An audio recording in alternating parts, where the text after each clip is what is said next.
कि जब हमारे बच्चे बोलने के लायक हुए, जब हमारे बच्चे चलने के लायक हुए, हमने सोचा कि इसे डॉक्टर बनाएंगे, कोई कहता है इसे इंजीनियर बनाएंगे, कोई कहता है इसे प्रोफेसर बनाएंगे। हमने मदरसे का रुख नहीं कराया, दीनी तालीम की तरफ हमने रुख नहीं कराया। हजरात, जब बच्चा कुरान पढ़ा हुआ नहीं होगा, जब बच्चा इल्म दीन हासिल किए हुए नहीं होगा, तो यूनिवर्सिटी में ईमान के लुटेरे बैठे हुए हैं, कॉलेजों के अंदर ईमान के लुटेरे बैठे हुए हैं। हाँ हाँ, वो कॉलेज जहां पर इंग्लिश मीडियम को फरोग दिया जाता है, जहां ईसा इज द गॉड पढ़ाया जाता है कि ईसा अलैहिस्सलाम को खुदा का बेटा बताया जाता है। हमारा कुरान क्या कहता है? हमारा कुरान कहता है कि ईसा अलैहिस्सलाम अल्लाह के बेटे नहीं है, ईसा अलैहिस्सलाम अल्लाह के पैगंबर और उसके बंदे हैं। हजरात, ये पैगाम तो वो बच्चा जानेगा ना जो कुरान पढ़े हुए होगा, जो कुरान की तालीम से आरास्ता होगा। आज अपने जहन को मेरी तरफ मुतवज्जह कीजिए। तुम क्या समझते हो कुरान की तालीम से हट करके तुम कामयाब हो जाओगे? कुरान हासिल न करने के बाद तुम कामयाब हो जाओगे। इतना याद रखना प्यारे मुसलमानों, जब दुनिया में कोई यूनिवर्सिटी नहीं थी, जब दुनिया में कोई कॉलेज नहीं था, जब दुनिया के अंदर कोई स्कूल नहीं था, हजरात, अब से मैं आपसे पूछना चाहता हूँ, सबसे पहली यूनिवर्सिटी कब बनी है? सबसे पहला कॉलेज कब बना है? सबसे पहला स्कूल कब बना है? आप बताओ मुझे प्यारे मुसलमानों, सबसे पहली यूनिवर्सिटी कितने साल की होगी? ये यूनिवर्सिटीज की उम्र कितनी है? 400 साल है, 500 साल से ज्यादा इस यूनिवर्सिटियों की उम्र नहीं है। जब 500 साल से पहले कोई यूनिवर्सिटी नहीं है, 500 साल से पहले जब कोई कॉलेज नहीं है, तो कोई इंजीनियर भी नहीं होगा, कोई आर्किटेक्ट भी नहीं होगा, कोई इंजीनियर नहीं होगा। तो अब आप मुझे बताओ, जब कोई यूनिवर्सिटी नहीं है, सबसे पहली जामिया अजहर है, यूनिवर्सिटी तो अब बनी है, ये उलमा बताएंगे, वो भी पहले मदरसा था। हजरात, तो अब अपने जहन को करीब करिएगा। मैं एक अलग से आपके जहन में एक बात बिठाना चाहता हूँ कि हमारे कुरान की शान क्या है। आज हम कुरान छोड़ के दुनियावी तालीम की तरफ जा रहे हैं। मैं दुनियावी तालीम का मुनकिर नहीं हूँ, आज के दौर में जरूरत है उस तालीम की भी, लेकिन पहले बेसिक तालीम दिलाइए, पहले अपने मजहब की तालीम दिलाइए, पहले अपनी शरीयत की तालीम दिलाइए, पहले अपने मजहब की तालीम कुरान अपने बच्चे को सिखाइए। इसलिए कि ऐ मेरे प्यारे मुसलमानों, 400-500 साल पहले जब कोई यूनिवर्सिटी नहीं है, तो कोई आर्किटेक्ट भी नहीं होगा, कोई इंजीनियर भी नहीं होगा। तो अब आप मुझे बताओ, ये ताजमहल बनाने वाला कौन है? ये कुतुब मीनार बनाने वाला कौन है? ये दिल्ली की जामा मस्जिद बनाने वाला कौन है? अरे ये कुतुब मीनार बनाने वाला कौन है? तो तुम्हें भी ये कहना पड़ेगा, उस वक्त जब कोई यूनिवर्सिटी नहीं थी, तो ताजमहल बन रहा था, कुतुब मीनार बन रहा था, दिल्ली की जामा मस्जिद तामीर हो रही थी, आगरे का ताजमहल बन रहा था। ये किसी और की देन नहीं है, बल्कि कुरान पढ़ने वाले की देन है। सुभान अल्लाह, सुभान अल्लाह, जिंदाबाद जिंदाबाद वाले की देन है। ये कुरान क्या है? हर चीज का बयान कुरान के अंदर मौजूद है, हर चीज का जिक्र कुरान के अंदर मौजूद है। लेकिन शर्त यह है इतना इल्म होना चाहिए, शर्त यह है इतनी सलाहियत होनी चाहिए, शर्त यह है इतनी काबिलियत होनी चाहिए। आज हम कुरान से दूर होते जा रहे हैं। आओ कुरान की शान देखो। इमाम गजाली का नाम आपने सुना होगा, ये वो हजरत इमाम गजाली है, हुज्जतुल इस्लाम जिनका लक़ब है। इनसे एक गैर मुस्लिम ने पूछा था, ए इमाम गजाली, जरा ये तो बताइए, मैंने कुरान पढ़ा है, मैंने कुरान के अंदर पढ़ा है कि सितारों की चाल का जिक्र है, और सितारे जो चलते हैं वो दो अंदाज में चलते हैं, एक मुस्बत अंदाज में चलते हैं, दूसरा मनफी अंदाज में चलते हैं, एक सीधी चाल चलते हैं, दूसरा उल्टी चाल चलते हैं। तो ये जो सितारे आप आसमान में देखते हो, ये सितारों के चलने का जिक्र कुरान के अंदर आया है। तो इमाम गजाली से पूछ रहा है, कौन पूछ रहा है? मुसलमान नहीं। नारे रिसालत, उलमाए अहले सुन्नत, मसलके आला हजरत हजरत अल्लामा मुफ्ती बिलाल साहिब किबला, हजरत अल्लामा मुफ्ती बिलाल साहिब किबला, उलमाए अहले सुन्नत, मसलके आला हजरत, नारे तकबीर, नारे रिसालत। माशाअल्लाह। देखिए हजरात, आप हजरात अपनी जगह आराम से बैठे रहें, इस्तकबाल करने के लिए उलमाए किराम तशरीफ फरमा है।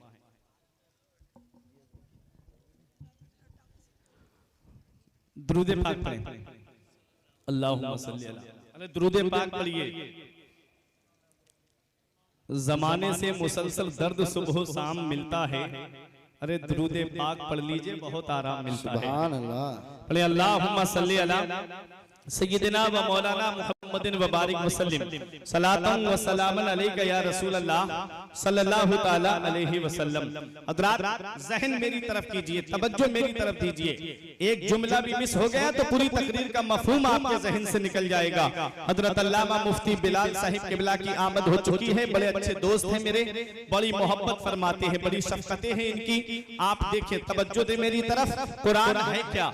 इमाम गज़ाली से गैर मुस्लिम पूछ रहा है, मुसलमान नहीं बल्कि गैर मुस्लिम। कहता है, ए इमाम गज़ाली, जरा आप ये तो बताइए, हमने कुरान को पढ़ा है और सितारों की चाल का जिक्र हमने उसमें पढ़ा है। इमाम गज़ाली हैरत से देखने लगे, ये मुसलमान नहीं है, गैर मुस्लिम है और ये कुरान पढ़ने की बात कर रहा है। यहाँ रोक करके आपको एक बात बताऊं, यही मुरादाबाद की सरजमीन है। यहाँ पर एक अल्लाह का नेक बंदा आराम फरमा रहा है, जिसे दुनिया वाले सदरुल अफाजिल अल्लामा नईमुद्दीन मुरादाबादी के नाम से जानते हैं, जिन्होंने कुरान पाक की तफसीर खज़ाइनुल इरफान लिखी है। आओ जरा उस शख्सियत को आप देखें। उनका मुनाजरा एक आर्या से हुआ था। वो आर्या कहता है, ए अल्लामा, आप हमसे मुनाजरा करने आए हो, हमें तुम्हारे कुरान के 14 सिपारे जुबानी याद है, क्या तुम्हें हमारी किताब का भी कोई वर्क याद है? क्या तुम्हें हमारी किताब का भी कोई पाठ याद है? इमाम गज़ाली की शान तो अभी आपको मैं बताता हूँ, पहले अल्लामा सदरुल अफाजिल की शान देखिए। अल्लामा सदरुल अफाजिल इरशाद फरमाते हैं, अब भी तेरी समझ में नहीं आई? आर्या कहता है, नहीं समझा। फरमाया, अरे यही तो मेरे मजहब की सच्चाई है, यही तो मेरे कुरान की सच्चाई है, अरे यही तो मेरे कुरान की शान है। अरे जो अपने तो अपने रहे, गैरों के भी दिल में जगह बना लेती है। तेरे कौल के मुताबिक तेरी किताब को आए हुए कई सौ साल गुजर गए हैं, तेरी किताब हिंदुस्तान के बाहर न जा सकी।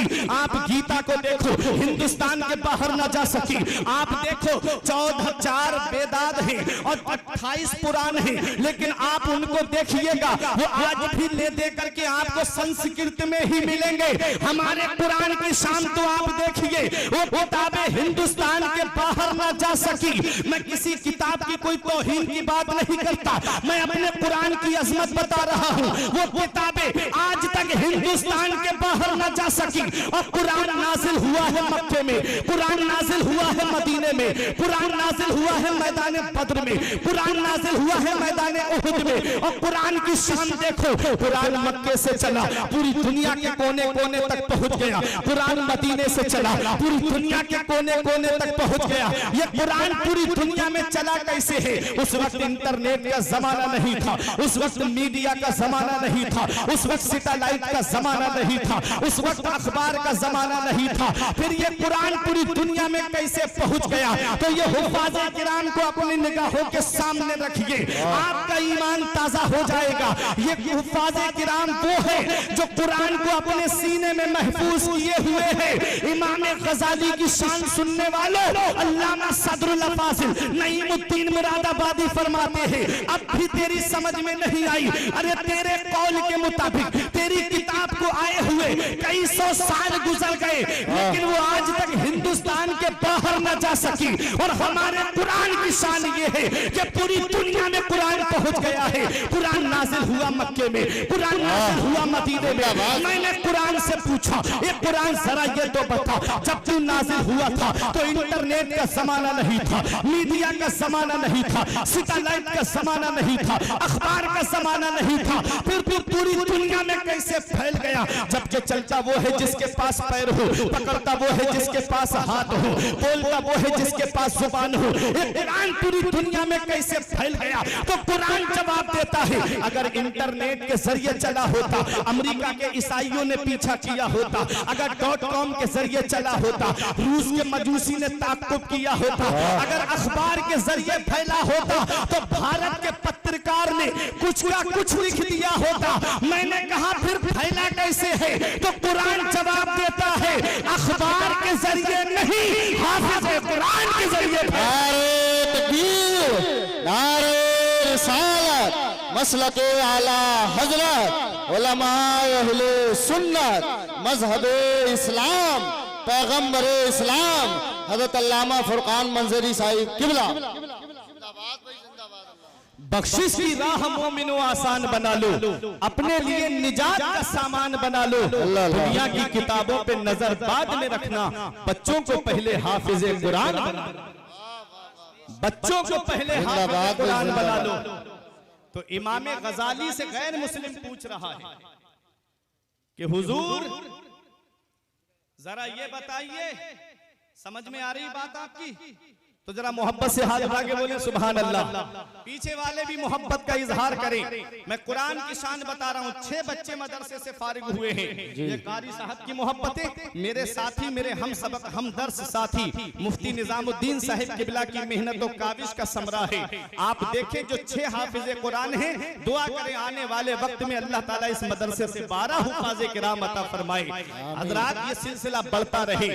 आप देखो इमाम गजाली हैरत से देख रहे हैं। बोले क्या बात है? कहता है जरा ये बताइए कि कुरान में सितारों की चाल का जिक्र है, और जो सितारे चलते हैं वो 2 तरह से चलते हैं। एक पॉजिटिव अंदाज में चलते हैं, दूसरे नेगेटिव अंदाज में चलते हैं। एक सीधी चाल चलते हैं, दूसरा उल्टी चाल चलते हैं। तो सीधी चाल का जिक्र मुझे कुरान में मिल गया। इमाम गजाली फरमाते कौन सी आयत में तुझे मिल गया? तो वो कहता है मैं सूरह यासीन शरीफ पढ़ रहा था। कौन? मुसलमान नहीं, गैर मुस्लिम कह रहा है। मैं सूरह यासीन शरीफ पढ़ रहा था, मैंने उसमें पढ़ा था कुल्लुन फी फलकिन यस्बहून, हर चीज आसमान में तैर रही है, हर चीज आसमान में चल रही है। तो सितारों की चाल का भी जिक्र था, तो सीधी चाल का जिक्र मुझे मिल गया, लेकिन उल्टी चाल का जिक्र मुझे नहीं मिला। इमाम गजाली मुस्कुरा के फरमाते हैं अब यहाँ पहुंच के एक बात मैं आपसे पूछूं, आज हम कुरान पढ़ते हैं, किसी का इंतकाल हो जाए तो कुरान पढ़ते हैं, किसी के यहाँ कुरान खानी हो तो वहां जाकर के कुरान शरीफ की हम तिलावत करते हैं। हम कुरान कब पढ़ते हैं? कोई दुकान रख रहा है तो उस दुकान में जाकर के बरकत के तौर पे बैठ करके हम कुरान की तिलावत करते हैं। ऐ मेरे प्यारे मुसलमानों,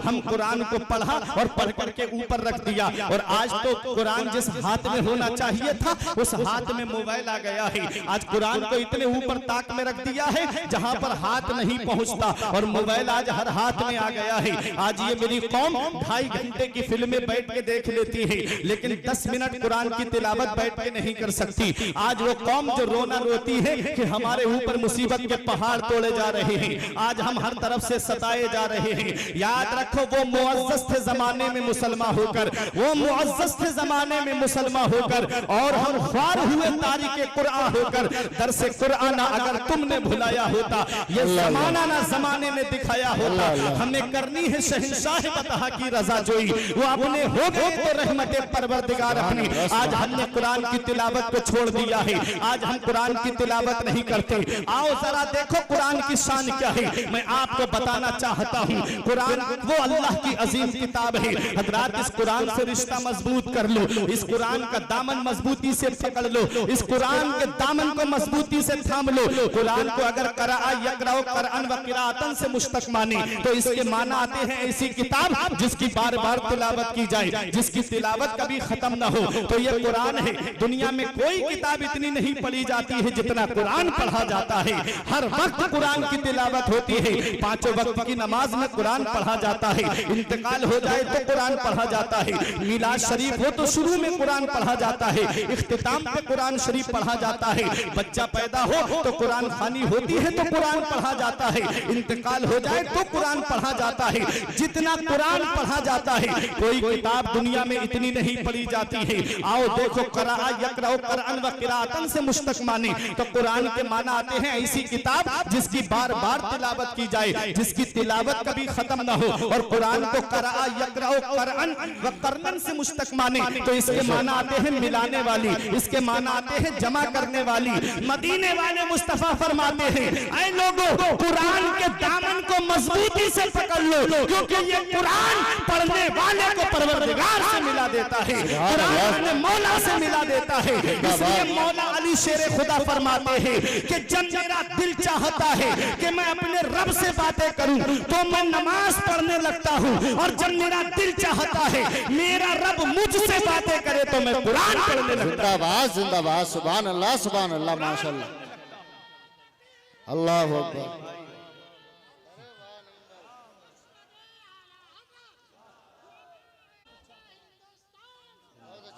ये कुरान है, आज हम कुरान की तिलावत नहीं करते। एक शायर ने कहा था, हर लफ्ज को सीने में बसा लो तो बने बात, हर लफ्ज को सीने में बसा लो तो बने बात। ताकों में सजाने के लिए कुरान नहीं है, कुरान को हर लफ्ज को अपने सीने में बसाओ। ऐ मेरे प्यारे मुसलमानों, कुरान को समझ के पढ़ना चाहिए। अफला यतदब्बरूनल कुरान, क्या कुरान में गौर व फिक्र नहीं करते? क्या कुरान में गौर व फिक्र नहीं करते? अरे गैर मुस्लिमों ने गौर व फिक्र करके इससे वो रुमूज़ व असरार को तलाश कर लिया, हीरे जवाहिरात को तलाश कर लिया। और एक मेरी कौम के मुस्लिम हैं कि कुरान पढ़ेंगे तो रस्मी तौर पे पढ़ा और उठा के ताक में रख दिया। आओ जरा देखो कुरान की शान, कुरान की अजमत तो जरा देखिए, कुरान का मकाम और मर्तबा तो आप जरा देखिए। बड़े करीब से कुरान की अजमत दिखा के बैठ जाऊंगा। हजरात, ये कुरान क्या है? इमाम गजाली से गैर मुस्लिम पूछ रहा है। आज हम कुरान को रस्मी तौर पे पढ़ रहे हैं और वो सितारों की चाल का जिक्र पूछ रहा है कि कुरान के अंदर आया है हर चीज आसमान में तैर रही है। आप बताओ, सीधी चाल का जिक्र मुझे मिल गया, अब उल्टी चाल का जिक्र आप बताइए। अब ये उलमा अपनी दुआओं से मुझे नवाजेंगे। ये हुफाज़े किराम की दुआएं लेकर के इमाम गजाली मुस्कुरा के फरमाते हैं, तुझे सीधी चाल का जिक्र मिल गया? बोला हाँ। फरमाया कौन सी आयत में? कहता है कुल्लुन फी फलकिन यस्बहून, सूरह यासीन शरीफ में है, हर चीज आसमान में तैर रही है। इमाम गजाली मुस्कुरा के फरमाते हैं, थोड़ा और गौर कर लेता तो उल्टी चाल का भी जिक्र तुझे मिल जाता। अल्लाह अल्लाह, थोड़ा और गौर कर लेता। कहता है आप बताइए, मेरी तो समझ खत्म। तो आपने मुस्कुरा के फरमाया, देख कुल्लुन फी फलक। अब एक थोड़ी इल्मी बात है, इनकी दुआएं लेकर के थोड़ा इनकी तरफ मुतवज्जो होकर समझाऊंगा आपको भी। कुल्लुन फी फलक, कुल्लुन में पहला हर्फ काफ, दूसरा हर्फ लाम, मिला के क्या हुआ? कुल। फलक में पहला हर्फ फा, दूसरा हर्फ लाम, तीसरा हर्फ काफ, मिला के क्या हुआ? फलक। अब फी में पहला हर्फ फा, दूसरा हर्फ या, मिला के हुआ फी। कुल्लुन फी फलक, ठीक है। अब इसको उल्टा करके देखिए आप, कुल्लुन फी फलक, कुल फी फलक। अब उल्टा देखें, अब फलक में पहला हर्फ क्या है? काफ, दूसरा हर्फ क्या है? लाम, मिला के क्या हुआ? कुल। अब फलक का फा बचा, इधर फी का या बचा, मिला के क्या हुआ? फी। कुल्लुन फी। अब इधर फी का फा, इधर कुल का लाम, और आखिरी हर्फ है का। अब फी का फा, लाम, काफ, मिला के क्या हुआ? फलक। इमाम गजाली फरमाते हैं कि अगर सीधी तरफ से पढ़ेगा तब भी कुल्लुन फी फलक है, और उल्टी तरफ से पढ़ेगा तब भी कुल्लुन फी फलक है। अरे सीधी तरफ से पढ़ोगे तो सीधी चाल मुराद है, और उल्टी तरफ से पढ़ोगे तो उल्टी चाल। जिंदाबाद जिंदाबाद, नारे तकबीर, नारे रिसालत, अज़मते कुरान, मसलके आला हजरत, उलमाए अहले सुन्नत, हजरत अल्लामा फुरकान मंजरी साहिब किबला।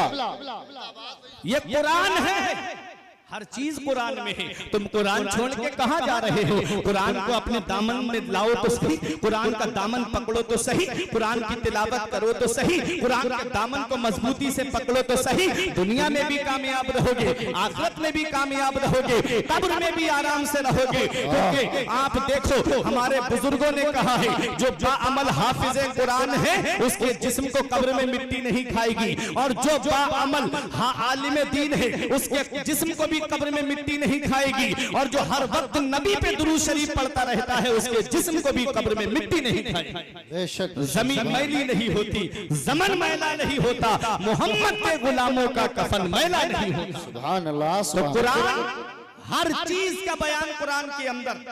अब एक बात मैं आपको बताऊं, जो दावा किया ना हर चीज का बयान कुरान के अंदर, अब आओ देखो, रख दीजिए। 1969 के अंदर, अल्लामा साहब, 1969 के अंदर कुछ लोग चांद पर गए थे। कितने लोग गए थे? 3 लोगों का जिक्र आया है, नील एल्डन आर्मस्ट्रॉन्ग, बुश और माइकल कॉलिन। ये 3 लोगों का नाम आया जो चांद पर गए थे। कब गए? 1969 में। अब मुझे बताओ बेटा, खामोश हो जाओ तुम लोग, जलसा खराब मत करो, बड़ी मेहनत से पैसे कमाए जाते हैं। और दरवाजे दरवाजे भीख की तरह मांगते हैं जलसे के मुंतजिमीन, तब कहीं जाके इतने बड़े जलसे वजूद में आते हैं। तुम थोड़े से मजे के चक्कर में जलसे को खराब ना करो। मुफ्ती निजामुद्दीन से पूछो, कारी साहब से पूछो, पैरों में दर्द होने लगा होगा चंदा इकट्ठा करते करते। आप खामोशी के साथ तवज्जो मेरी तरफ दीजिए। 1969 के अंदर 3 लोग चांद पर गए।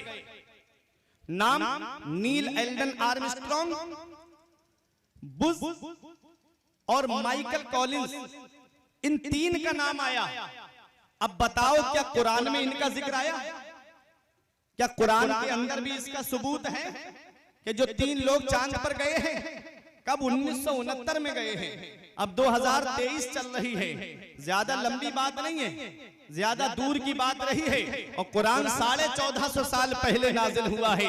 कहां जा रहे हो कुरान को छोड़ करके? देखो कुरान में हर चीज का बयान मौजूद है, लेकिन शर्त यह है इतना इल्म होना चाहिए, शर्त यह है इतनी सलाहियत होनी चाहिए, शर्त यह है इतनी काबिलियत होनी चाहिए। 3 लोग चांद पर गए, क्या इसका जिक्र कुरान के अंदर आया? तो आओ मैं आपको कुरान शरीफ की आयत पढ़ के सुनाता हूँ। सूरह रहमान में रब इरशाद फरमाता है, या माशरल जिन्ने वल इंस इन इस्ततातुम अन तनफुजू मिन अक़तारिस समावाति वल अर्द फनफुजू ला तनफुजूना इल्ला बिसुल्तान फबिअय्यि आलाई रब्बिकुमा तुकज़्ज़िबान। रब इरशाद फरमाता है, ऐ जिन्न और इंसान के गिरोह, अगर तुम आसमान के किनारों से गुजरना चाहते हो तो गुजर जाओ। जहां जाओगे वहां अल्लाह की बादशाहत पाओगे, जहां जाओगे वहां अल्लाह की हुकूमत पाओगे। पता चला इंसान आसमान के किनारों से गुजरेगा, पता चला इंसान आसमान के किनारों को उबूर करेगा। ए मेरे प्यारे मुसलमानों, अगर उनमें इतना ही दावा था तो वो सुरैया तक क्यों नहीं पहुंचे? ए मेरे प्यारे मुसलमानों, आओ अपने जहन को करीब करो। किस पे? अपोलो 11 पे सवार होकर के गए थे। ये मिशन अपोलो 11 के तहत अंजाम पजीर हुआ था।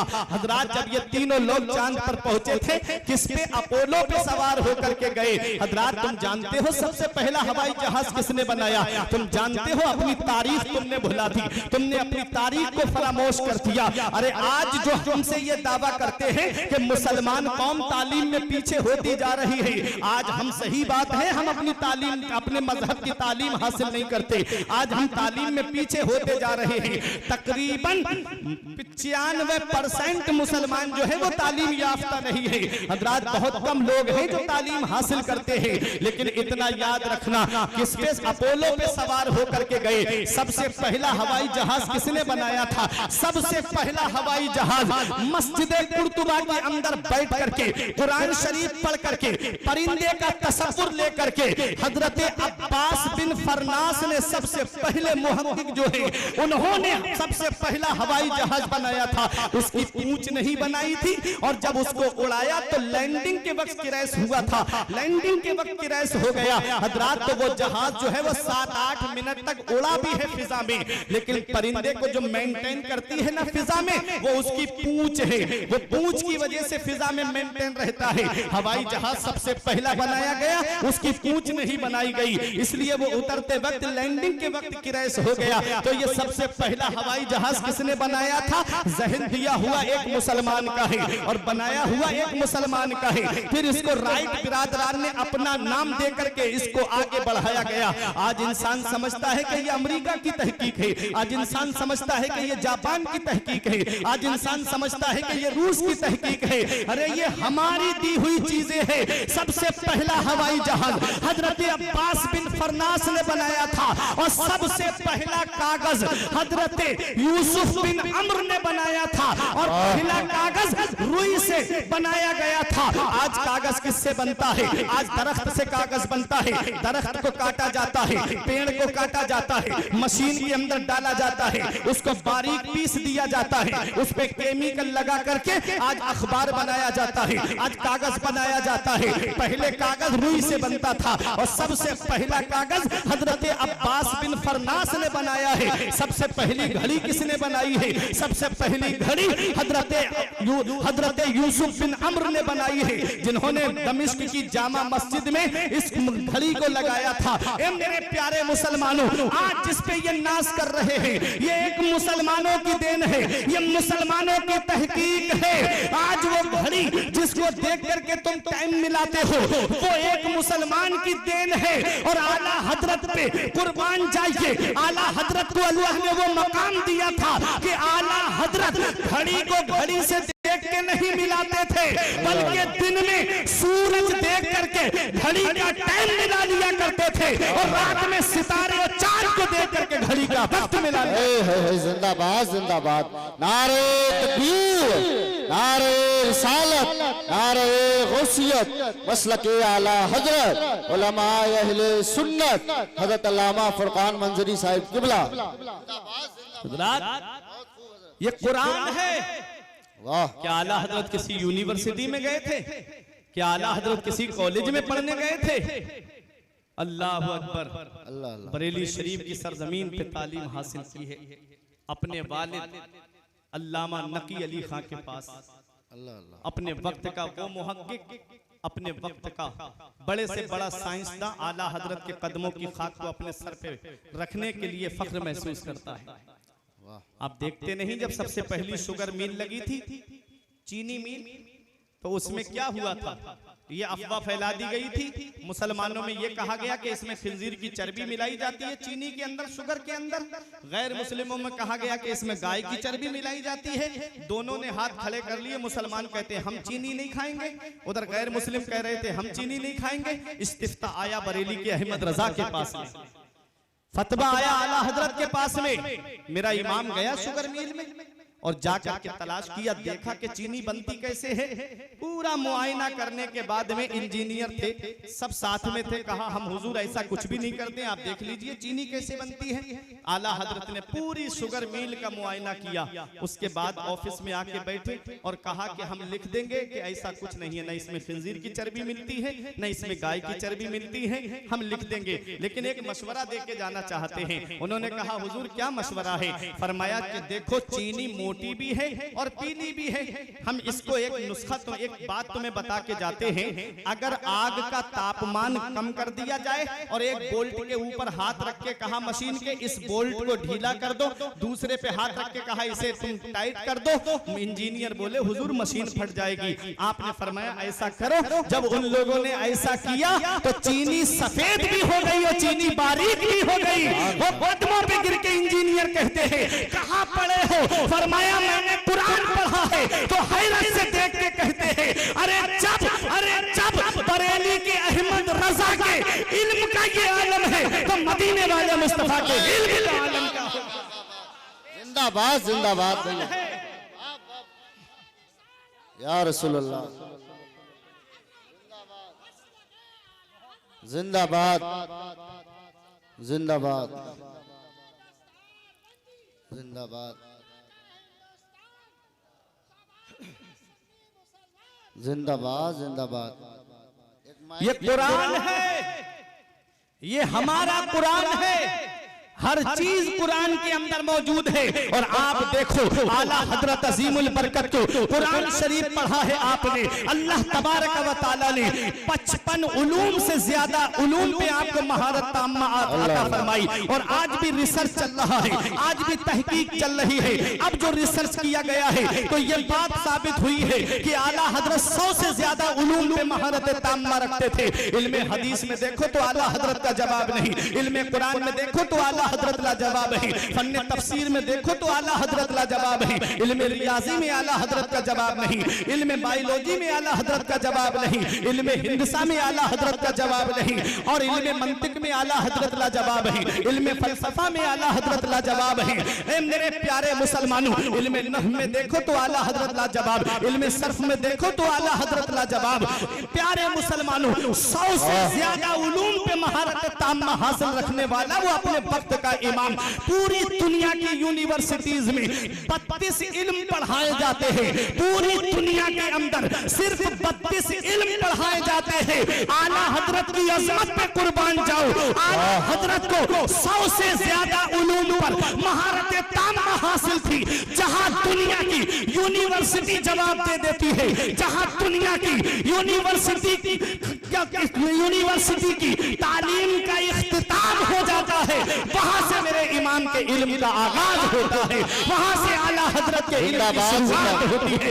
इसीलिए शायर पुकार करके कहता है, माना अरब ने तुझको यह गाना, गाया अजम ने तेरा तराना, माने है तुझको सारा जमाना, हामी सुन्नत आला। वादी रजा की कोहे हिमाना रजा का है, जिस शब्द देखिए वो इलाका रजा का है। अगलों ने तो लिखा है बहुत इल्म दीन पर, जो कुछ है इस सदी में वो तन्हा रजा का। जिंदाबाद जिंदाबाद जिंदाबाद। कुरान का इल्म है, कुरान पढ़ा है मेरे इमाम ने, दुनिया की यूनिवर्सिटी फेल है मेरे इमाम के सामने जी। ये है इल्म और ये है कुरान की शान। तो सबसे पहला कागज एक मुसलमान ने बनाया, सबसे पहला हवाई जहाज एक मुसलमान ने बनाया, सबसे पहली घड़ी एक मुसलमान ने बनाई। आज जो कागज बनता है वो किससे बनता है? लकड़ी से बनता है, लकड़ी से बनता है। तवज्जो मेरी तरफ देना। अब एक ऐसा जुमला दूंगा, अगर वाकई हाफिज कुरान से मोहब्बत होगी तो अब एक भाई भी खामोश नहीं रहेगा। ये मेरी उलमा से दुआओं की दरख्वास्त है। देखे कागज किससे बनता है? लकड़ी से बनता है। लकड़ी को मशीन में डाला जाता है, बारीक पीसा जाता है, केमिकल मिला करके उससे कागज तैयार होता है। अब कागज जो है, एक कागज वो है जिसपे छोटा आ बड़ा आ लिखा हुआ है, एक वो है जिस पर ABCD लिखा हुआ है, A for Apple, B for boy, ये सब लिखा हुआ है। तो उसको बच्चा कहाँ लेके जाता है? पीठ के पीछे बस्ते पे लाद करके ले जाता है कि नहीं ले जाता है? जब वो स्कूल पढ़ने जाता है तो पीठ के पीछे लाद करके ले जाता है। और एक बच्चा जो कायदा बगदादी है या यस्सरनल कुरान है या कुरान शरीफ का पहला पारा है, क्या उसे पीठ के पीछे लेके जाता है? नहीं, सीने से लगा के ले जाता है। स्कूल के बस्ते से पूछा, तुझे पीछे डाल के क्यों ले जाया जा रहा है? तो वह बस्ता अपनी जुबान में ये कहता है कि कुरान की तालीम में और दुनियावी तालीम में बहुत बड़ा फर्क है। अरे कुरान सीने से लगा हुआ है और सामने है, जो कुरान पढ़ता है वो तालीम उसको आगे बढ़ाती लेके चली जाती है। जिंदाबाद जिंदाबाद जिंदाबाद। ये कुरान है। तो छोटा आ बड़ा लिखा हुआ है, उस कागज को क्या किया? करने के बाद में बच्चा पढ़ा, आगे उसका प्रमोशन होता रहा, पास होता रहा, वो बच्चा इंजीनियर बन गया, वो बच्चा डॉक्टर बन गया। वो छोटी सी किताब जो उसके अलमारी में रखी थी, बाप ने क्या किया? उसके वो किताब उठाई, उठाने के बाद में उसको ले जाके भंगार वाले के हाथ बेच दिया। भंगार वाले ने क्या किया? उन किताबों का होटल वाले के हाथ बेच दिया। अब होटल वाले ने क्या किया? होटल वाले ने उसको अपने साइज में काटा और किसी पे समोसा रख के बेचा, किसी पे पकोड़ी रख करके बेची, किसी पे जलेबी रख करके बेची। यही तो होता है, नहीं होता है? हिंदी इंग्लिश की किताबों का क्या होता है? भंगार वाला खरीद के ले जाता है, फिर उसको जो है अपने अपने साइज में दुकानदार को बेच देता है। वो उसको समोसा रख के या ब्रेड पकौड़ा या पकोड़ी या जलेबी रख करके बेच देता है। उसके बाद खाने के बाद क्या करते हो? क्या वो कागज जेब में रखा जाता है? नहीं, उस कागज को जमीन पे फेंक दिया जाता है। अब वो कागज नाली में पड़ा हुआ है, अब वो कागज नाली में है, गंदगी में पड़ा है। जरा सोचो तो सही, जिसने इंजीनियर बनाया वो तो ऑफिस में बैठा है, बनने वाला ऑफिस में है, बनाने वाला नाली में पड़ा हुआ है। जिसने डॉक्टर बनाया वो तो एयर कंडीशन रूम में है, आईफोन चला रहा है, स्कॉर्पियो फॉर्च्यूनर से घूम रहा है, और जिसने बनाया वो नाली में पड़ा हुआ है। ए मेरे शहबाब के जिंदा दिल मुसलमानों, जश्न दस्तारे हिफ्ज़ कुरान में आने वालों, अब अपने ईमान को ताजा करो। देखो कुरान की शान क्या है। एक वो जिसने इंजीनियर बनाया, बनने वाला ऑफिस में बैठा है, बनाने वाला नाली में पड़ा हुआ है, कीचड़ में पड़ा हुआ है, गंदगी में पड़ा हुआ है। सेम मशीन है, सेम दरख्त है, सेम कागज है, लेकिन छोटा आ बड़ा लिखा हुआ नहीं है, बल्कि बिस्मिल्लाहिर्रहमानिर्रहीम लिखा हुआ है। उस कागज को कोई आलिम फतवा नहीं देगा, कोई मुफ्ती फतवा नहीं देगा, अरे कोई मुहद्दिस फतवा नहीं देगा। उस कागज के लिए परवरदिगार फरमा रहा है, ला यमस्सुहु इल्लल मुतहहरून। इस कागज को बगैर वुजू के छूना भी मत। जिस पे कुरान लिखा है उसे बगैर वुजू के छूना भी मत। कागज एक वो है जो नाली में पड़ा है और एक कागज वो है जिसके लिए अल्लाह फरमा रहा है इसे बगैर बुजुर्ग छूना भी मत। मैंने कागज से पूछा एक कागज जरा ये तो बता तू नाली में पड़ा है और एक वो कागज है जिसे रब फरमा रहा है कि इसे बगैर बुजुर्ग के छूना भी मत। तो कागज से आवाज आती है अरे कागज को मत देख, इस पे लिखा हुआ देख, इस पर कुरान लिखा हुआ है। अरे चुप उलमा की तवज्जो, अरे चुप, कागज पर कुरान लिख जाए तो कागज मुमताज हो जाए। तो जिन हाफिज के सीने में कुरान के 30 पारे हैं उस हाफिज के सीने का हाल हो जाए।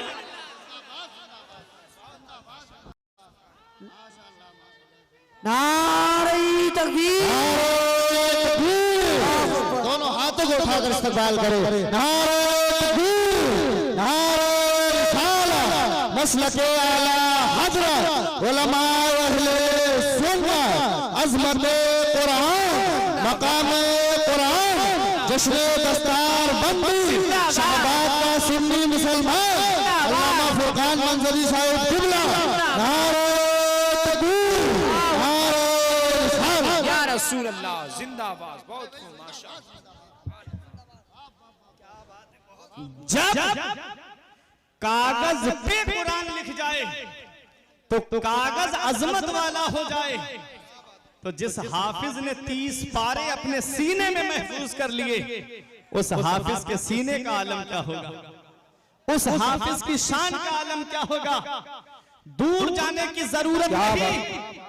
ए रामपुर वालों, मिशकात शरीफ की हदीसे पाक आका इरशाद फरमाते हैं कुरान को जिल्द में लपेट करके आग के अंदर डाल दिया जाए तो उस कुरान को आग नहीं जला सकती। बेशक, अरे मोहब्बत से बोलो सुभान अल्लाह, सुभान अल्लाह। उस कुरान को आग नहीं जला सकती। तो जिस सीने में कुरान महफूज होगा उसे जहन्नम की आग कैसे जला सकती है। क्या बात है, उसे जहन्नम की आग कैसे जला सकती है। दूर जाने की जरूरत नहीं। आओ मैं बरेली शरीफ लेके चल रहा हूं, मोहब्बत से बोलो सुभान अल्लाह। बाकरगंज मोहल्ला देखा है, बाकरगंज सिटी की तरफ से जब आएंगे तो एक मोहल्ला पड़ता है जिसे कहते हैं हुसैन बाग। हुसैन बाग के कब्रिस्तान में एक अल्लाह का नेक बंदा लेटा है जिसे दुनिया वाले हाफिज रहमत अली खां के नाम से जानते हैं। सुभान अल्लाह। नवाब हाफिज रहमत अली खां। हमने अपने बुजुर्गों से सुना है कि रोड के किनारे जो अक्सर मस्जिदें बनी हुई हैं ये हाफिज रहमत अली खां ने अपने माल से खर्च करके जो है मस्जिदें तामीर कराई। बेशक, सुभान अल्लाह। मेरे उस्ताद मुझसे कह रहे थे कि उनकी एक बहन थी बीबी जी साहिबा। उन्होंने अपने भाई से कहा भाई आप हमारी शादी का रिश्ता तलाश कर रहे हैं। कहा हाँ। कहा भाई रिश्ता तलाश मत करो, मेरी शादी में खर्च कितना करोगे, कितने पैसे खर्च करोगे। तो नवाब थे, बोले बहन बता क्या चाहिए तुझे। कहा कि जो पैसे खर्च करो मेरी शादी में वो मुझे दे दो। भाई ने पैसे दे दिए। उन्होंने अपने उन पैसों से मस्जिद बीबी जी तामीर कराई जिसपे आज मजहर इस्लाम बना हुआ। क्या बात है। आप देखें ये नवाब हाफिज रहमत अली खां कौन है। जब पीलीभीत शरीफ की जामा मस्जिद की बुनियाद का नंबर आया जो दिल्ली की जामा मस्जिद की हूबहू कॉपी है, तो ये शर्त रखी गई वो बुनियाद रखेगा जिसकी नमाज़े सुन्नते गैर मुअक्कदा कज़ा ना हुई हो और जिसकी तहज्जुद कभी ना छूटी हो। बड़े बड़े मुफ्ती पीछे हट गए। अपने वक्त का नवाब हाफिज रहमत अली खां आगे बढ़ के कहते हैं वो मैं हूं जिसकी न तहज्जुद की नमाज कज़ा हुई है न सुन्नते गैर मुअक्कदा कज़ा हुई। बेशक, क्या बात है। इतना बड़ा अपने वक्त का नवाब, हुकूमत करने वाला, इतना बड़ा शरीयत का पाबंद। लेकिन आप देखो जब इस देश को आजाद कराने का नंबर आया तो खून मुसलमानों ने कुर्बान किया। फिर भी हमसे ये गिला है कि वफादार नहीं। हम वफादार नहीं तो तू भी तो दिलदार नहीं। आज भी दिल्ली में इंडिया गेट पे जाकर के देखो 1 लाख स्वतंत्रता सेनानियों के नाम लिखे हैं जिन्होंने जंगे आजादी में जो है वो अपनी कुर्बानी दी है।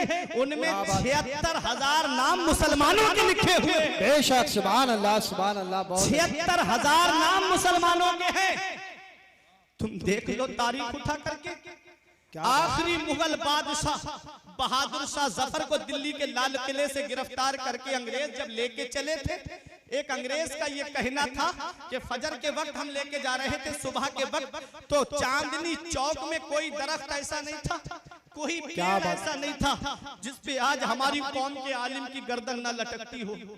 और एक दरिया था, उसके वहां पर तालाब में वो कड़ाओं के अंदर तेल खोल रहा था, उलमा को बोरियों के अंदर बंद कर करके उस खोलते हुए कड़ाव के अंदर डाल दिया गया।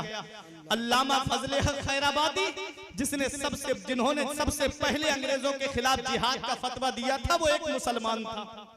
मौलाना किफायतुल्लाह काफी, जिनको मुरादाबाद के चौराहे पे अंग्रेजों ने सूली पे चढ़ा दिया, वो एक मुसलमान थे जो आप सूली पे चढ़ने से पहले ये कह के गए थे कि कोई गुल बाकी रहेगा ना चमन रह जाएगा, बस रसूलुल्लाह का दीने हसन रह जाएगा। अतलसो कम ख्वाब की पोशाक पे नाजा ना हो, इस तने बेजान पर खाकी कफन रह जाएगा। हम सफीरों बाग में हैं, कोई दम के चहचहे, बुलबुलें उड़ जाएंगी, सूना चमन रह जाएगा। नाम शाहाने जहां मिट जाएंगे, लेकिन मगर नामे पाके मुस्तफा और पंजतन रह जाएगा। वो मौलाना किफायतुल्लाह काफी वो एक मुसलमान थे। मौलाना फजले हक खैराबादी जब दिल्ली की जामा मस्जिद से आप खिताब करते थे तो गैर मुस्लिम कहते थे इस मस्जिद के अंदर रोशनदान खोल दो ताकि हम उस मुजाहिद को देख ले जिसने हमारे मुल्क को आजाद करने की आवाज उठाई है, हम उस मुजाहिद को देख ले जिसने हमारे मुल्क की आजादी के लिए आवाज उठाई है। ऐ शहबाद वालों, उनसे ये कह दो कि हम जैसे वफादार कम ही निकलेंगे, हम जैसे वफादार कम ही निकलेंगे, जमीन खोद देखो तो हम ही निकलेंगे। क्या बात है, सुभान अल्लाह। जमीन खोद के देखो तो हम ही निकलेंगे। आज जब गैर मुनकसिम हिंदुस्तान और पाकिस्तान, लाहौर की जामा मस्जिद के अंदर तकरीबन 80 से ज्यादा मुसलमान आलिमों की गर्दनें लटक रही थी, वो कुर्बानी दी है उलमाए किराम ने, मुसलमानों ने इस देश को आजाद कराने के लिए। फिर भी हमसे नागरिकता पूछी जाती है, फिर भी हमसे सबूत मांगे जा रहे हैं। ऐ मेरे प्यारे मुसलमानों, आओ मैं बड़े करीब से आपको मुसलमान की शान दिखा के बैठ जाऊंगा और एक हाफिज का मकाम बता करके गुजरना चाहता हूँ कि हाफिज होता कौन है, हाफिज की शान क्या है। बात ज़िम्न में आ गई है इसलिए बता रहा हूँ। हजरात हाफिज रहमत अली खां जिन्होंने जंग आजादी में जामे शहादत नोश किया है, हजरात जब जंग हो रही थी अंग्रेजों से तब हाफिज रहमत अली खान जोहर की नमाज का वक्त हो गया, फरमाया इस फौज को 2 हिस्सों में तकसीम करो, आधी फौज जो है वो नमाज पढ़ेगी और आधी फौज जो है वो जंग में मसरूफ रहेगी। आधी फौज नमाज पढ़ने चली गई और आधी फौज जो है वो अंग्रेजों से जंग लड़ती रही। जब वो नमाज पढ़ के आई तो ये जंग में थी, उसे कहा कि तुम नमाज पढ़ने जाओ, अब ये फौज जो है वो जंग करेगी।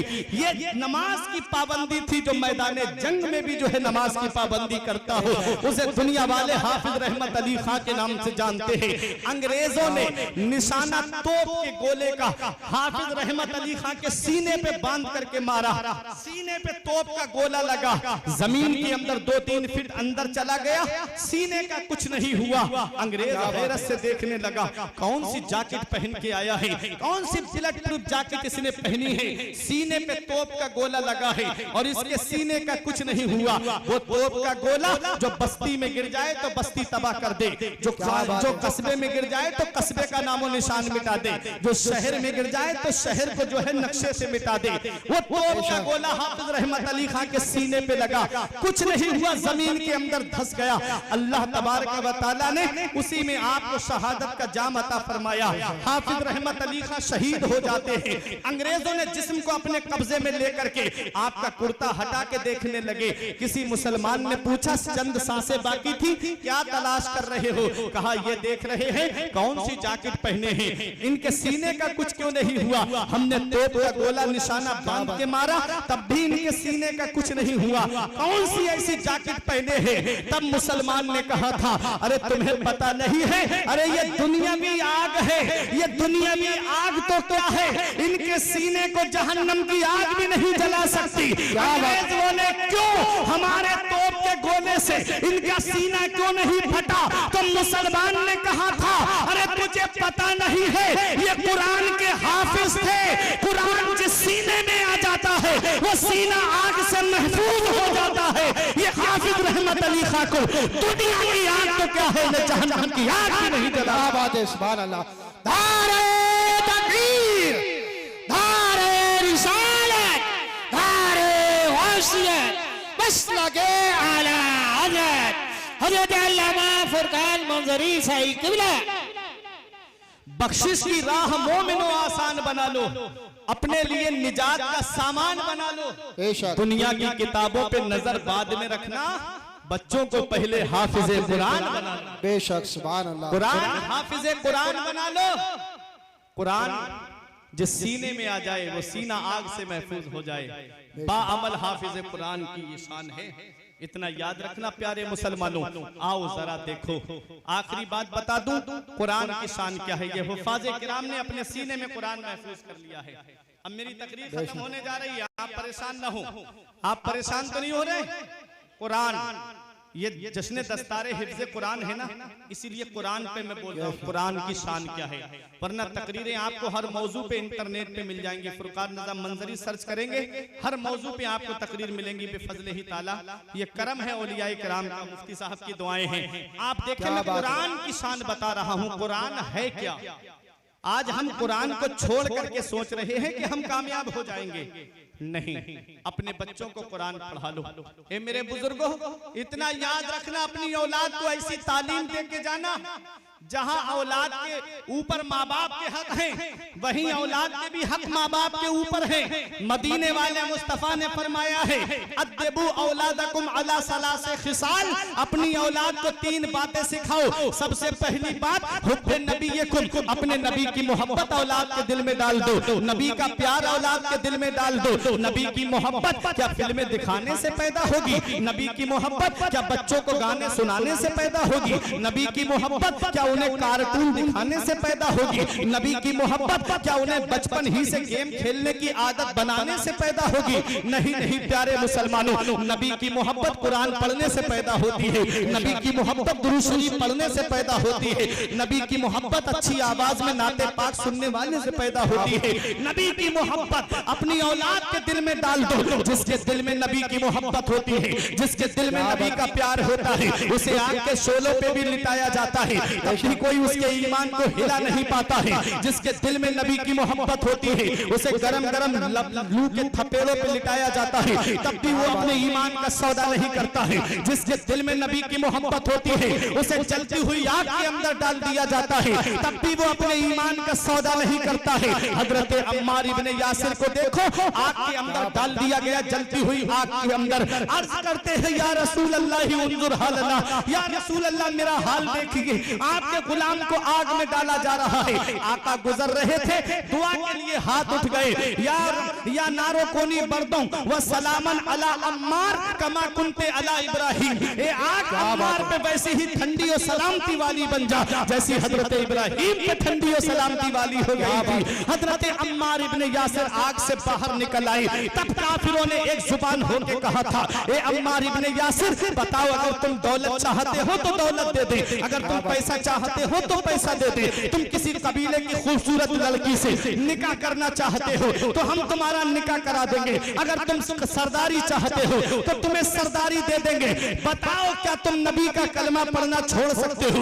नबी की मोहब्बत दिल से निकाल सकते हो? तब हजरत अम्मार इब्ने यासिर ने फरमाया, ए सारे काफिरों सुन लो, तुम सारी दुनिया की दौलत ला करके मेरे हाथ पे रख दो, तब भी मैं अपने नबी से मोहब्बत करना नहीं छोड़ सकता। बरेली के इमाम की नजर पड़ी, बरेली से पुकार के कहते हैं, उनका मंगता पांव से ठुकरा दे वो दुनिया का ताज, उनका मंगता पांव से ठुकरा दे वो दुनिया का ताज, जिसकी खातिर मर गए मुनीम रगड़ कर एड़ियां, ताजे रूहुल कुद्स के मोती जिसे सजदा करे, रखती है कितना वकार अल्लाह अकबर एड़ियां। क्या बात है, सुभान अल्लाह सुभान अल्लाह। तो नबी की मोहब्बत औलाद के दिल में डाल दो। दूसरी बात आका फरमाते हैं, हुब्बे अहले बैती, मेरे अहले बैत की मोहब्बत औलाद के दिल में डाल दो। अहले बैत की मोहब्बत जहन्नम से बचाती है, नबी की मोहब्बत जहन्नम से बचाती है। और इस हदीस को जिस मकसद के तहत मैंने पढ़ा, वो तीसरी बात सुनो और उस पर अमल करना शहबाद वालों। मेरे आका फरमाते हैं, वक़िरातिल कुरान, और अपनी औलाद को कुरान की तालीम पढ़ना सिखाओ। बेशक अपनी औलाद को कुरान की तालीम दो। कहीं ऐसा ना हो, कहीं ऐसा ना हो कि बगैर तालीम कुरान की दिलाए दुनिया से चले गए, बेशक तो वो औलाद तुम्हारे लिए ईसाले सवाब नहीं कराएगी, बल्कि बंटवारे के लिए लड़ाई और झगड़े करती नजर आएगी। बेशक सुभान अल्लाह सुभान। इसलिए औलाद को इस हाल में दुनिया से छोड़ के जाओ कि जब जनाजा उठने वाला हो तो वो बंटवारे की लड़ाई न करे, बल्कि सरहाने बैठ करके कुरान की तिलावत करती नजर आए, बेशक कुरान की तिलावत करती नजर आए। हमने दुनिया का जायजा लिया है, हमने दुनिया में देखा है कि वो जो नाश करते थे कि मेरा बेटा फला जगह जॉब कर रहा है, मेरा बेटा फला मनसब पे कायम है, मेरा बेटा इतने पैसे महीने में कमा के लाता है, हमने देखा जब वो दुनिया से चले गए तो वो रुमाल छोटा सा सर पे रख के दूर खड़े होके इमाम साहब कहते हैं जनाजे की नमाज पढ़ाने की इजाजत दो, तो वो दूर से कहता है पढ़ाओ मौलाना साहब नमाज जनाजा पढ़ाओ। अल्लाह अकबर। वो जो जनाजे में लेटा है ना, वो चौराहे पे खड़े होके कहता था मेरा बेटा इतने पैसे कमाता है, मेरा बेटा फला मनसब पे फाइज है, मेरा बेटा फला जगह जॉब करता है, मेरा बेटा फैमिली के साथ फला जगह रहता है। उसका मुंह नहीं थकता था तारीफ करते करते। अब देखो वो जनाजे की चारपाई में लेटा है, कोई चीखे सुनने वाला नजर नहीं आ रहा है। नमाज जनाजा पढ़ने खड़ा हुआ तो नीचे रुमाल बिछा लिया। किसी आलिम ने पूछा ये रुमाल क्यों बिछाया? कहता है यहाँ तो सफ बिछी हुई नहीं है, सजदा करूंगा तो मेरी पेशानी पे गर्द लग जाएगी। तो किसी आलिम ने कहा अरे तुझे पता नहीं है नमाज जनाजा में सजदा नहीं होता है। वो जो सीना तान के कहता था मैंने फला यूनिवर्सिटी से ग्रेजुएशन कराया है, मैंने फला कॉलेज में अपने बेटे को पढ़ाया है, अब उसकी चीख सुनने वाला कोई नहीं है। वो चीख चीख के कह रहा था अरे जालिम नमाज जनाजा में सजदा नहीं होता है, काश मैंने तेरी तालीम पे लाखों रुपये खर्च ना किए होते, करोड़ों रुपये खर्च ना किए होते, बल्कि मैंने तुझे मदरसे की टूटी हुई चटाई पे बैठाया होता और नबी का लाया हुआ कुरान पढ़ाया होता तो तू दूर खड़ा नहीं होता, बल्कि जनाजे की नमाज पढ़ा करके मेरे लिए बख्शिश की दुआ करता नजर आता। क्या बात है, सुभान अल्लाह सुभान अल्लाह, बहुत अच्छा। इसलिए ऐ मेरे अजीजों बच्चों को कुरान पढ़ाओ, बच्चों को कुरान की तालीम दो, बच्चों को दीन की तालीम दो, बच्चों को शरीयत की तालीम दो कि कहीं ऐसा ना हो मरने के बाद पता नहीं कौन हमारे काम आए। हम आपसे पूछते हैं आप कितना अपने बाप की कब्र पे जाते हो, आप कितना अपने दादा की कब्र पे जाते हो? आज का दौर बड़ा मसरूफियत का दौर है, आज का दौर बड़ा मशगूलियत का दौर है। अगर कोई किसी के यहाँ शादी में जाता है तब जाता है जब खाना खिलाने का वक्त होता है, किसी के यहाँ इंतकाल में जाता है तब जाता है जब मैयत कटी दफन होने के करीब होती है। पूछा जाए फौरन दफन के बाद घर वापस, पूछा क्यों जा रहे हो? बड़े अजीज का जनाजा था, बड़े अजीज के यहाँ शादी थी, तुम क्यों जा रहे हो? कहता है दुकान खुली छोड़ के आया हूँ, कारोबार छोड़ करके आया हूँ, मैं अगर यहाँ रहूंगा तो दुकान मेरी मार्केट में मेरी दुकान कैसे मेरी गिराकी खराब हो जाएगी, इसलिए मैं ज्यादा देर नहीं रुक सकता।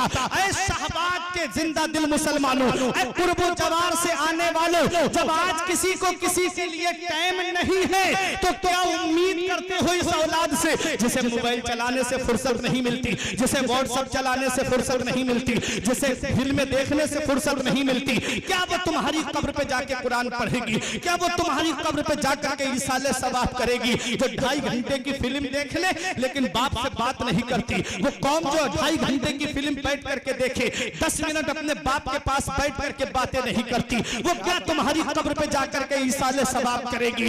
इसलिए अपनी औलाद को दुनिया से जब जाओ तो इस हाल में जाना कि औलाद को या तो आलिम बना के जाना या हाफिज बना करके जाना, क्योंकि औलाद जब आलिम होगी या हाफिज होगी तो जब बाप की रूह निकलने का वक्त करीब होगा तो सरहाने बैठ के सूरह यासीन की तिलावत करता नजर आएगा। जब जनाजा उठने का वक्त होगा तो वो कुरान की तिलावत करता नजर आएगा और नमाज जनाजा पढ़ाता हुआ नजर आएगा, कब्र पर बैठ करके कुरान की तिलावत करता नजर आएगा। इसलिए ऐ मेरे प्यारे मुसलमानों, बख्शिश की राह मोमिनों आसान बना लो, अपने लिए निजात का सामान बना लो, दुनिया की किताबों पे नजर बाद में रखना, बच्चों को पहले हाफिज़े कुरान बनाना। क्या बात है, बहुत कुछ, सुभान दीनी अल्लाह। तालीम दिलाओ, वरना पता नहीं कि कोई हमारी औलाद कब्र पे आए फातिहा पढ़ने या ना आए, बेशक सुभान कोई अल्लाह। भरोसा नहीं है।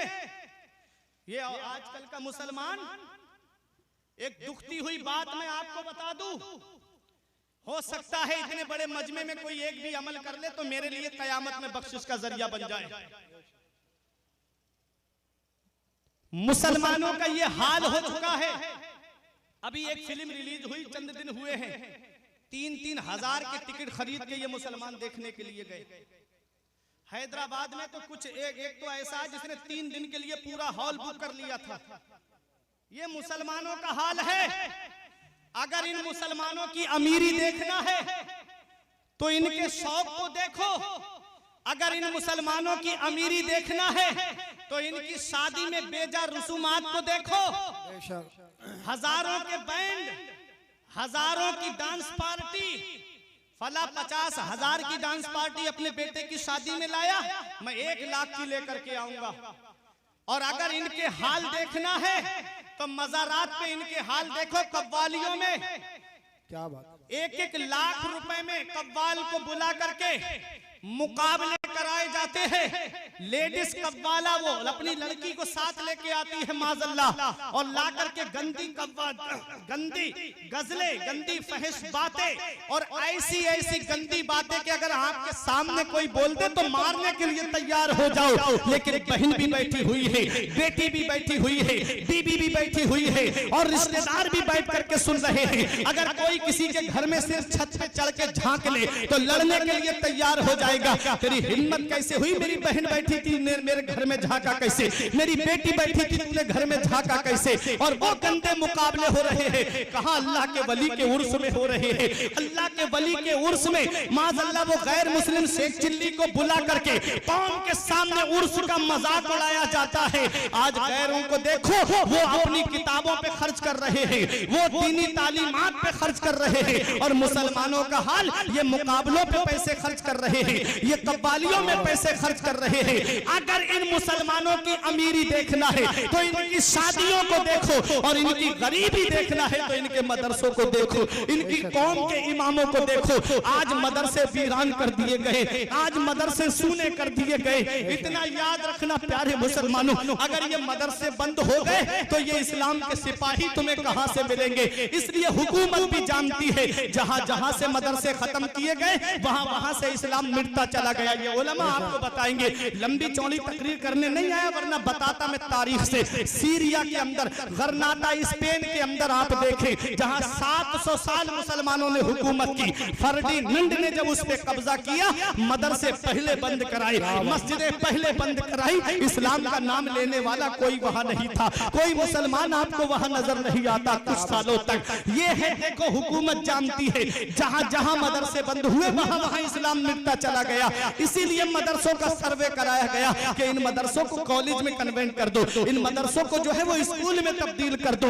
न कौम के सिपाही पैदा होंगे, न ये कुरान पढ़ के तुम्हें तरावी में सुनाएंगे, न हाफिज कुरान होंगे, न आलिम दीन होंगे, न मजहब की बातें तुमको सुनाएंगे। इसलिए अपने मदरसों की हिफाजत करो, अपने मदरसों को तकबीयत पहुंचाओ। आज आलिम से मेरी कौम के लोग बात इसलिए नहीं करते कहीं रसीद लेके मेरे घर पे ना आ जाए। आज हाफिज से बातें इसलिए नहीं करते कहीं रसीद लेके मेरे घर पे ना जाए। मुझे बताओ शहबाद और कुर्बो जवार से आने वालों, क्या इन्होंने कभी अपने घर के लिए तुमसे चंदा मांगा? क्या कभी इन्होंने अपने मदरसे के अलावा छोड़ करके कभी अपने लिए चंदा मांगा कि मेरे पास कपड़े फट गए हैं, मुझे पैसे दे दो, कपड़े बनाऊंगा, मेरे पास मोटरसाइकिल नहीं है, चंदा दे दो, मैं मोटरसाइकिल खरीदूंगा? कभी अपने लिए इन्होंने मांगा? नहीं मांगा। मांगा है तो रसूलुल्लाह के घर के लिए मांगा, मांगा है तो अल्लाह के घर के लिए मांगा।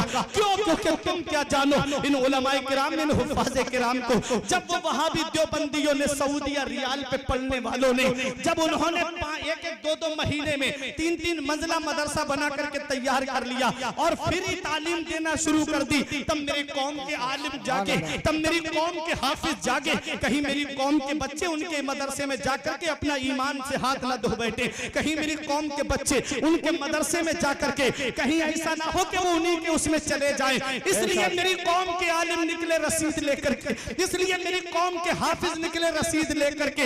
ईद के दिन तुम्हारे बच्चे सिवई खाएं और आलिम जाकर खाओ, वो फितरा इकट्ठा करें। रमजान के महीने में वो बंबई के सेठों के दरों दरवाजे पे जाकर के चक्कर लगाए। इतना याद रखना, अपने लिए मांगना बाइस जिल्लत है और मदरसे के लिए मांगना बाइस इज्जत है। क्या बात है।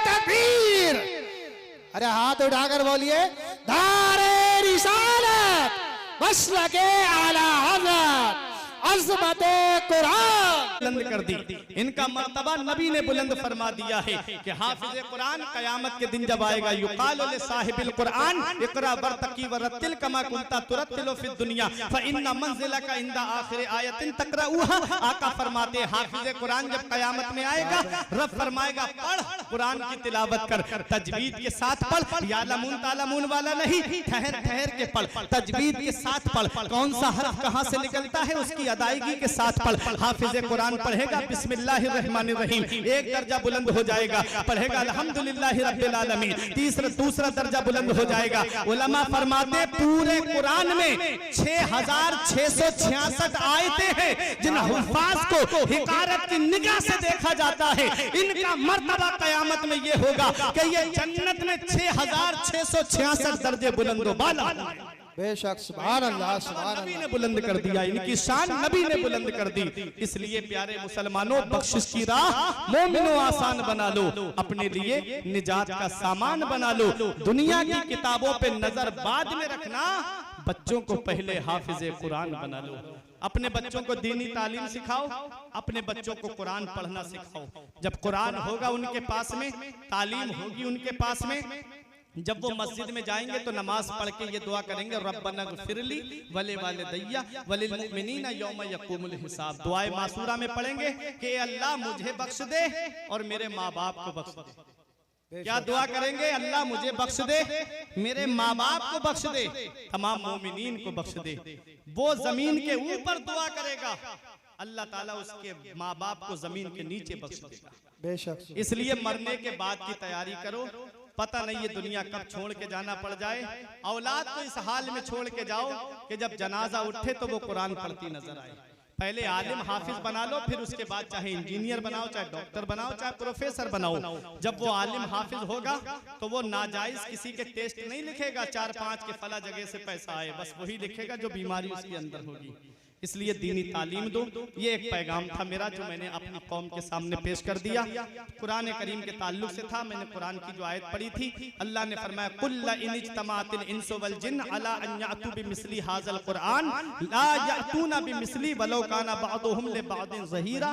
रब फरमाता अगर तमाम जिन्नात और इंसान मिलकर के एक जगह जमा हो जाएं इस बात पर कि इस कुरान की मिस्ल ले आए, ला यातूना बिमिस्ली, हरगिज़ कुरान की मिस्ल नहीं ला पाएंगे। वलो काना बादुहुम लिबादिन ज़हीरा, अगरचे उनका बाज का ताबुन करे, मदद करे, तब भी वो कुरान की मिस्ल नहीं ला सकते। मेरा इमाम कहता है तेरे आगे यूं है दबे लचे फुसहा अरब के बड़े बड़े, कोई जाने के मुंह में जुबा नहीं, नहीं बल्कि जिस्मों में जान नहीं। परवरदिगार आलम की बारगाह में दुआ है कि मेरे को चर्च करने में सबकत लिसानी की वजह से या बतकाज़ा बशरियत कोई गलती हुई हो तो मौला मुझे माफ फरमाए। अस्तगफिरुल्लाह रब्बी मिन कुल्लि ज़ंबि व अतूबु इलैहि। कलमा तैयब पढ़े ला इलाहा इल्लल्लाहु मुहम्मदुर रसूलुल्लाह। ये एक पैगाम, ये जिंदगी सवारिए दिलशाद कीजिए, लम्हात जिंदगी के बर्बाद कीजिए। जब मकसद हयात इबादत खुदा की है, पढ़िए नमाज, मस्जिदें आबाद कीजिए। सभी के सामने एक दिन जरूर आता है, ये हुस्न फानी है लेकिन गुरूर आता है। किसी क्रीम से पाउडर से कुछ नहीं होता, नमाज पढ़ने से चेहरे पे नूर आता है। किसी क्रीम से पाउडर से कुछ नहीं होता, नमाज पढ़ने से चेहरे पे नूर आता है। तेरे किरदार ऐसे हो जहां में नाम हो जाए, तेरा हर लफ्ज उम्मत के लिए पैगाम हो जाए। बना किरदार को बेमिसल उस मंजिल पे पहुंचा दे कि तुझको गैर देखे कायले इस्लाम हो जाए। रही कली तो फूल खिलेंगे, जिंदगी बाकी रही तो फिर मिलेंगे। अस्सलाम वालेकुम।